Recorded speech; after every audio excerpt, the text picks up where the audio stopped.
Hello and welcome to the to-be titled Revitalization of the Pagan Federation podcast. My name is Sif, I am the LGBTQIA plus manager, but today I am interim interfaith team member helping the wonderful Sass organise this Samhain virtual event. As it is the interfaith team taking lead on this event, we figured that we could organise some interfaith flavoured outreach and content. Which brings me here to this recording, where I'm joined by Gabriel to talk about all things spooky season, All Hallows Eve, Halloween, Samhain, and my personal practices as a heathen at this time of year. Because gods know how few official holidays heathens have throughout the year comparatively. Now, Gabriel is known in the tabletop RPG arena. His Twitter handle is @goodandchaotic. He is a writer and performer on tabletop role-playing shows. And here he is joining me to talk from a Christian/Catholic perspective. So, hello. Hello. How are we? I am good. How are you? Good, thank you. Absolute pleasure to be here. Thank you for having me. No problem at all. Right. So we'll get stuck in. I thought we'd talk a little bit about All Hallows Eve, specifically the more Christian/Catholic side of things. What do you celebrate in terms of this time of year? So it's a bit of an interesting one regarding the Christian/Catholic faith this time of year. As far as the calendar is concerned, it is normal time. But that is a little bit misleading, specifically because All Hallows Eve is such a big thing. It is a vigil. It's a major sort of feast in the calendar. And it actually spans 3 days, which I think a lot of people don't necessarily know. Oh, damn. Yeah, it's considered a vigil, which means that the day itself, which is technically November 1st, is kind of the actual day of celebration for All Saints' Day. And then the day before, the October 31st, Halloween, is the vigil itself, which is the sort of the celebration that leads into the actual celebration. And then on the 2nd, it's followed by All Souls' Day, which is kind of the direct follow-through. So it is a nice, big, sort of chunky holiday for the church. Lots of it kind of tends to focus on memento mori and the idea of remembering that death is a part of life and that death is the predetermined conclusion for everyone. But we'll probably get into that a little bit later in more depth. Yep. But yes, it's a very big holiday, and as with a lot of things in the church, wrought with delicious controversy, simply because a lot of Catholics seem to be absolutely adamant to forget that Halloween and All Hallows Eve was directly kind of inspired in a lot of ways by pagan culture. I guess I should get it out of the way. As a heathen, I do not celebrate Samhain. But at the same time, I'm eager to elevate the voices of those that do. So what I do find quite interesting is that across the board, whether it is the secular holiday of Halloween as we know it today, a little bit detached from its roots, whether it's Samhain or whether it's All Hallows Eve or All Saints' Day, there is this recurring theme which seems at its root quite pagan, as in, even as an atheist, celebrating Halloween, it's like this element of celebrating the dead or death or spirits or things that are not mundane and of the everyday. So I do find it fascinating because the one element of this time that I haven't experienced is the Catholic side of things. I've always been from the rather, not doing much Church of England sort of thing. Yeah. Which is like, this exists. We're not going to tell you about it, but it exists. Yeah, absolutely. It's a very Catholic thing, I find. So it's a little trite, perhaps, to say that a lot of Catholicism is based in aesthetic, but it kind of is. The church itself, as far as Catholics specifically are concerned within Christianity, is there's a lot of almost fanfare about it. There's also an emphasis on what God looks like in everyday life and how we present worship. Like you walk into a Catholic church and it's a Catholic church because there's gold everywhere. And that's fancy. Exactly. It's all a little bit more of a display. And I feel like that's kind of reflected in how almost how All Hallows Eve has kind of manifested. I've literally written it in my notes here. It's all very goth. Yes. Absolutely. So even sort of in the very beginning days of All Hallows Eve sort of becoming what it is today, um, it was specifically to remind Catholics of the reality of heaven and hell, Hmm. not just thinking of the church militant, which are the living people practicing Catholicism, Hmm. or just the church triumphant, which are the souls that have managed to ascend, but also the church suffering, which are souls in purgatory, and the demons and the devils below, that sort of Hmm. thing. Everything is supposed to be on your mind during this season because it is so close. Um, and it's a reminder that all of these things exist, and it's an acceptance almost. And I feel like that's something that almost a few of the more pearl clutching of my brethren tend not to embrace so fully, is that a lot of Catholicism is about embracing death as a part of life Hmm. and embracing the more esoteric. Yeah. Um, and yeah, I feel like it's more my faith at this time of year because it is that sort of we are all pre-corpses idea. And not Truth. letting that be a sad thing. It's just a thing. Um, like I like to sort of touch on the fact that All Hallows Eve as a thing was initially um, roots are traced back to it being after the legalization of Christianity in the Hmm. 3rd century. And therefore, the significance of it is sort of venerating the martyrs who died for religious freedom. Hmm. And that's not it's so sad that they're dead thing. It's a they died, but they died for us kind of Yeah, for a situation. reason. Yeah. Exactly. And we shouldn't be besmirching their memory by calling this thing that they've been through a bad thing. Like it's Hmm. just death that happens to us all. Why should we vilify it? Oh, 100%. To be honest, you blow my mind a little bit because I'll be honest, I haven't thought about the Catholic side of this time. And it's kind of refreshing to hear it, this acceptance about because to me, what you're explaining is essentially ancestor veneration to a Mm, degree. And absolutely. there is one of the appealing things about my specific beliefs is the almost all year, every day thinking about the life death cycle Mm, and about how, death is just a natural part of life, basically echoing what you've said. So, in terms of how I was brought up as Church of England C of E Christian, at least for the first 10 years of my life, there wasn't much thinking about the stuff that you're describing. absolutely. And it is refreshing to hear that, just in terms of, oh, okay, so there are similarities as connective tissues here between the way that I see the world and you see the world. And also you have just fancy names for things. Yes, yes, we absolutely do. Honestly, one of my favorite sort of terms around this time is the Church of Suffering because it sounds Oh, so goth. metal. It sounds Great. so metal. It's really not that interesting. Well, I say it's really not that interesting. It's not that it's not as metal as it sounds. It's kind of It's the waiting room, you yeah. know? Like before you go into heaven, you have to do a little bit of suffering first. It's a whole thing. Church of Um, Suffering.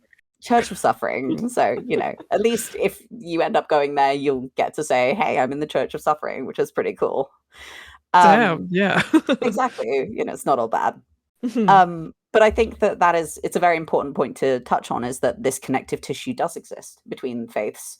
Mhm. And I mean, I grew up staunchly sort of in a Catholic church. I grew up in Catholic school, that sort of thing. I fell out of love with my faith when I was around 18 Mhm. and only really picked it back up again this year during the process of having my top surgery. Mhm. Because that kind of transformation, that kind of accepting of myself kind of took me back to the roots of what I felt connected me to my faith in the first place, and I could kind of Yeah. separate the institution from the faith itself and from the history. Um, and that I feel like has been really important for me in accepting my faith because a Mhm. lot of the wider institution of Catholicism, a lot of it still isn't great. There's a lot of work to do, and that is the understatement of the millennia. For instance, my best friend growing up, they couldn't celebrate Halloween at all because, as far as their Catholic family was concerned, Halloween was a pagan holiday and therefore they weren't allowed to celebrate it. Yeah. My family were a lot more relaxed about that sort of thing, and they very much sort of almost encouraged me doing research into things.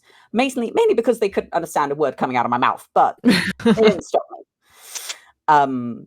And yeah, sort of revisiting my faith this year and revisiting how the faith has seen Halloween not from an institutional perspective, but from an individual faith-based perspective has been very interesting because it does draw you back to this. Everything exists in a lovely little melting pot. Nothing exists in a vacuum. Yeah. Like, for instance, the reason that All Hallows Eve is on October/November is because one pope decided to move it from May. And they just decided that was going to be the thing. Classic. I do actually, I think it was because they'd just put up a new church in the St. Paul's Basilica, I think. Sorry, St. Peter's Amazing. Basilica. Yeah, they just put up a new chapel. So they decided that they just switch it around a little bit. Love that. Which, if it is not the vibe, I don't know what is, frankly. You can just change it. It's fine. Just change it. But it was, All Hallows Eve was a very sort of Roman thing for a very long time as well. Sort of 3rd century to 8th century, it was primarily Rome, at which point it extended to become a universal feast on the word of Pope Gregory. So it's relatively it was relatively insular, and then it became more of an inclusive thing. And I think today it's an interesting sort of secular/not holiday, especially when you look at the traditions that still remain. For instance, trick-or-treating. Yeah. That's been around for time immemorial.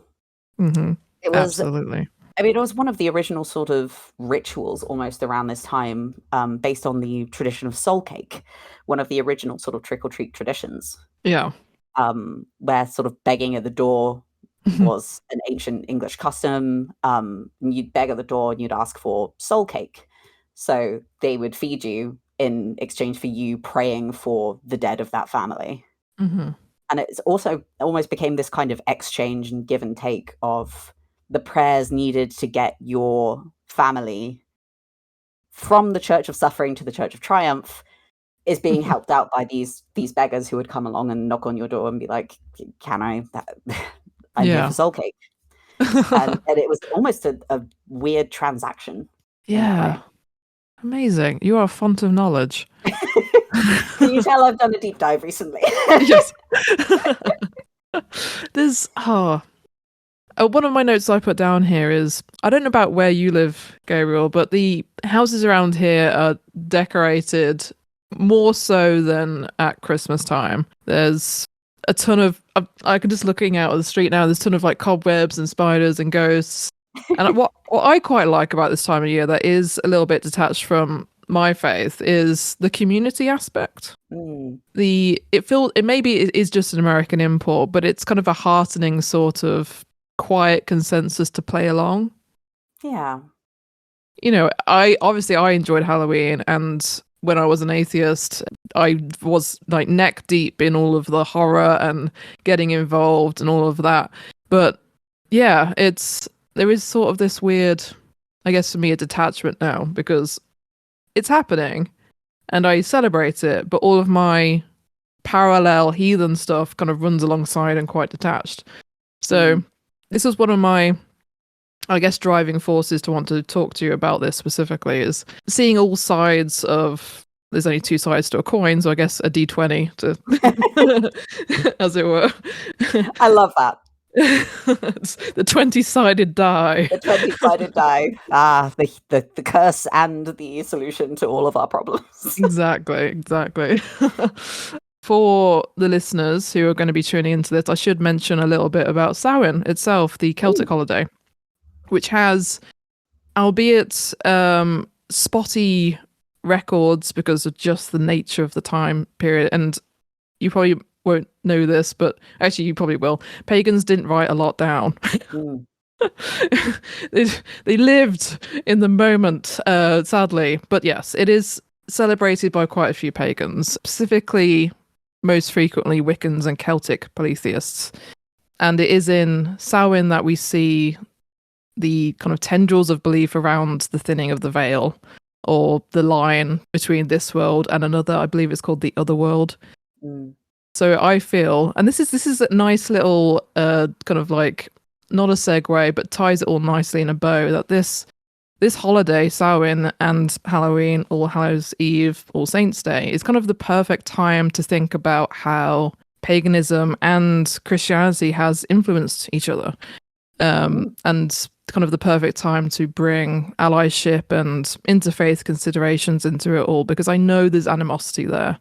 And, you know, much of it is valid, but I personally believe in, and obviously the interfaith team do, and the Pagan Federation, in repairing bridges and kind of remembering the brighter moments in history of collaboration and peaceful intermingling, because believe it or not, it did happen.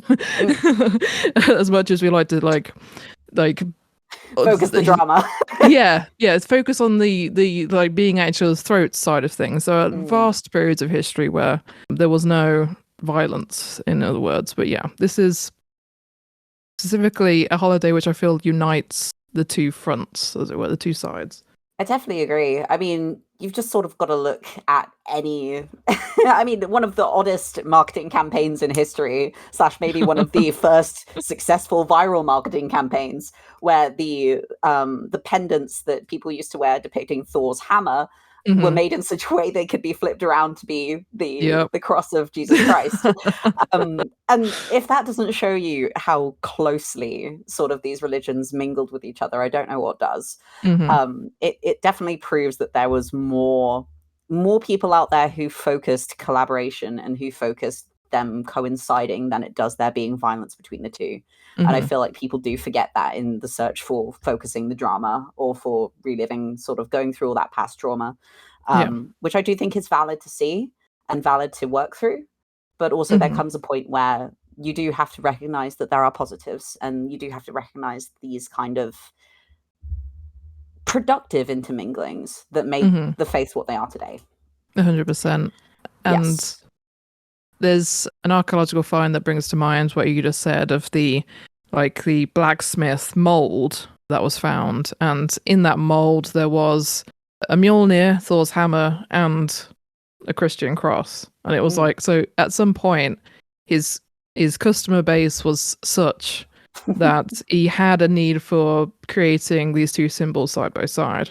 And I think that's quite a weirdly beautiful sort of image of this mundane thing. Yeah, it's a sort of almost a motif, isn't it? Throughout history, where it was a thing when I was sort of growing up and I was rejecting my Catholicism a little bit and looking elsewhere. I went through Wicca, for instance, at first. I attempted sort of polytheism. Nothing quite fit, but throughout all of my research during that time, it seemed to be the case where faiths would say, you pick this side, you pick us, and then you have to kind of acknowledge the problems why everything else doesn't fit for you, because they have XYZ issue. And there's less interest in kind of going, okay, so I've sat myself in this corner, but that doesn't mean that I'm not using it to see outwards. Yeah, 100%. Exactly. I think it's important to remember that your faith should be your perspective and not your sounding box. Damn. Get that on a t-shirt. Get it on a hat. Yeah, exactly. I'll take those royalties. I'm not proud. Oh, very, very well said. Thank you. I think this is why paganism, from my side of things, is growing, because there is that a little bit more of that flexibility in terms of eclectic syncretization. Actually, quite a few of my friends are eclectic in that they take what parts of mostly pagan religions fit into their worldview and create their own practice, which is fantastic. And I like the idea that we're moving away from feeling like you have to do what your parents did, or their parents or grandparents, and really just finding how your worldview fits into a religion or a belief or spirituality. And I think that's hopefully where this is all going. Just a bit more flexibility, a bit more finding your place. Hopefully. Yeah. And I mean, it's very hopeful almost because during this past year, I have sort of put feelers out amongst my close friends and found out that quite a few of them are actually practicing Christians. Wow. And upon sort of chatting to them in a bit more depth, a fair few of them are non-denominational. And when I was growing up, that was almost unheard of. You have a denomination within Christianity, and that is where you stay. You're either Church of England or you're Protestant or you're Catholic, you're evangelical, that sort of thing. And that is sort of where you remain in your little bubble. And the amount of friends that I've sort of reached out to who have said, actually, no, I'm non-denominational. I kind of try to look at all sides of my faith. And I find that so inspiring because, again, when I was growing up, that just didn't exist. And now we have this new generation of Christians who are interested in outreach and are interested in picking the parts that make us feel connected to our faith and sort of leaving the institution and its demands of us behind. Wow. And that's honestly fantastic to hear, because we are, again, I'm going to go back to, it's not a D20, it's two sides of the coin. I hear very little about Christian side of things. So it is fantastic to hear that there is like this parallel, I guess, movement, for lack of a better word, happening. Oh, absolutely. Fantastic.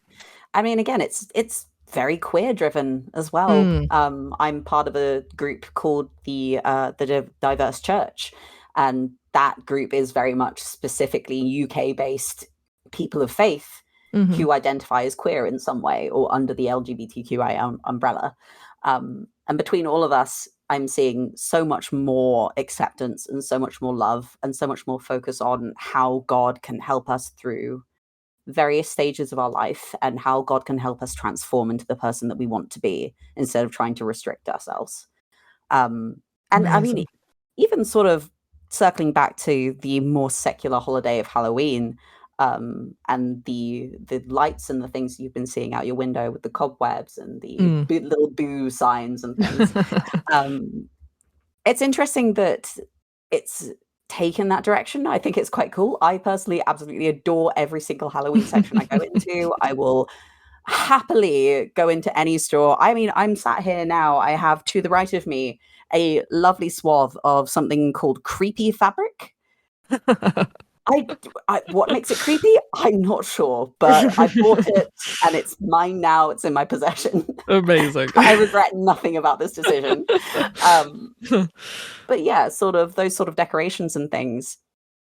If you bring it back and you look at decorations throughout history and sort of how people would represent that they are celebrating a certain festival, such as Samhain or Hallows Eve, All Souls Day is often celebrated by lighting hundreds of candles in graveyards. Wow. Certain ceremonies will take place in a cemetery. For instance, Louisiana, it's a very common All Hallows Day, All Souls Day practice where mass is offered at the cemetery in front of the graves.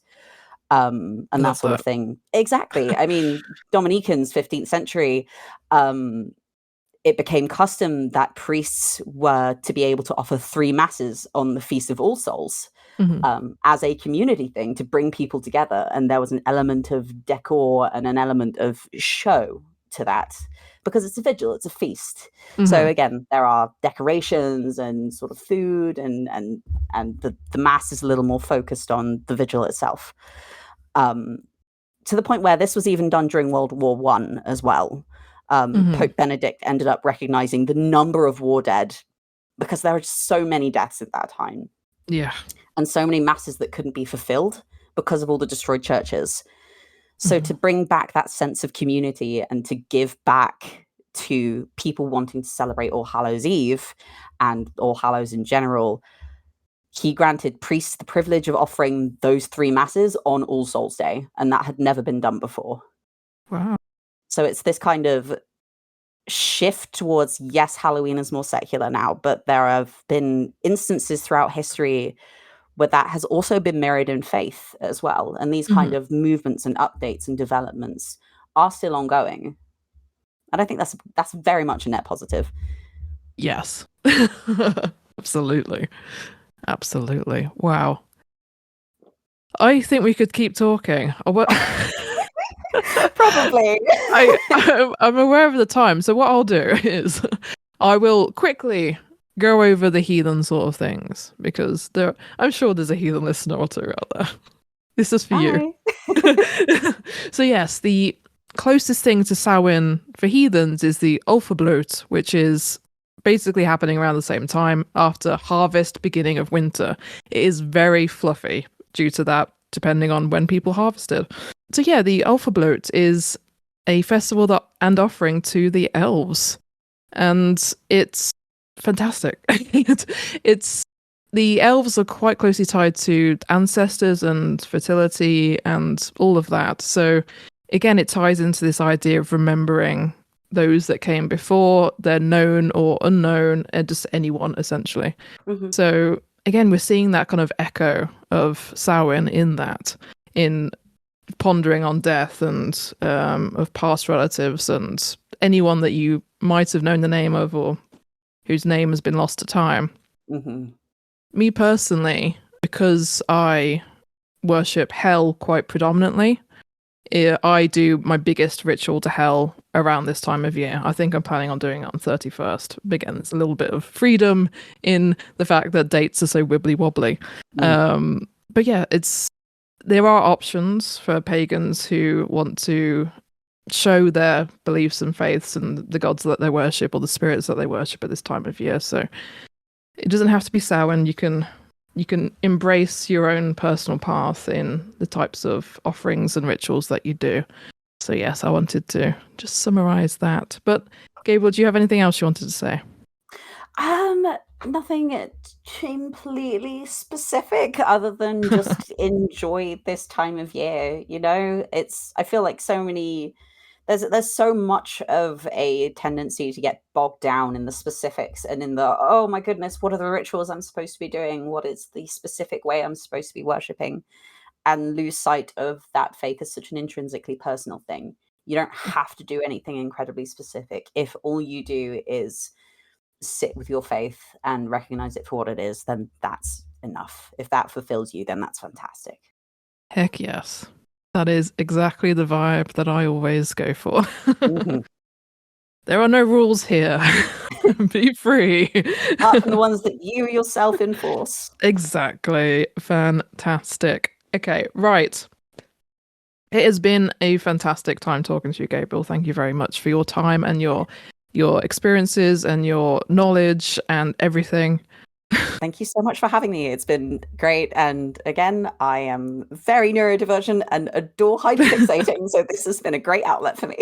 Yes. Fantastic. Thank you so very much. And thank you for anyone that has listened to this. And thank you, Sass, for being Interfaith Manager and taking point on this Samhain virtual event. And I hope everyone is having a great day. And I bid you adieu. Happy All Hallows. Yes.